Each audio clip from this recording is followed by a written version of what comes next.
بسم اللہ الرحمن الرحیم۔ السلام علیکم۔ تو فرینڈز، آپ کو بتاتے چلوں کہ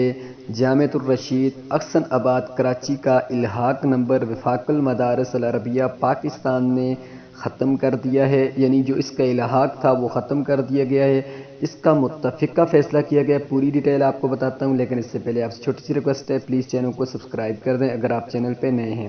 تو آپ کو بتاتے چلوں کہ جامعہ الرشید احسن آباد کراچی کا الحاق نمبر جامع اشرفیہ لاہور کے اندر ایک عام اجلاس منعقد ہوا تھا 22 مئی 2021 کو، یعنی 10 شوال مکرم 1442 ہجری میں، اور اس میں یعنی مختلف علماء بہت سارے علماء کرام پورے پاکستان کے وہاں پر موجود تھے۔ مفتی تقی عثمانی صاحب بھی وہاں پر موجود تھے، منظور مینگل صاحب بھی وہاں پر موجود تھے، تو جس میں یہ طے پایا کہ جامعہ الرشید احسن کراچی اور جامعہ بنوریہ کراچی کے اشتراک سے، یعنی جو نیا تعلیمی بورڈ مجمع علوم الاسلامیہ پاکستان منظور کرایا گیا ہے، تو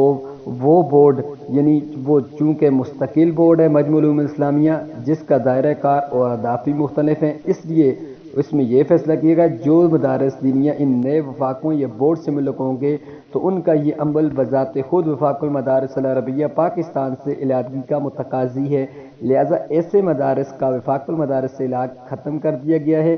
اور مزید انہوں نے یہ کہا کہ جامعہ الرشید کراچی کا وفاق المدارس العربیہ پاکستان سے بھی الحاق ختم کر دیا گیا ہے۔ تو فرینڈز، اگر آپ کو یہ ویڈیو اچھی لگی ہے، ویڈیو کو لائک کر دیں، چینل کو سبسکرائب کر دیں، ملتے ہیں نیکسٹ ویڈیو میں، تب تک کے لیے اللہ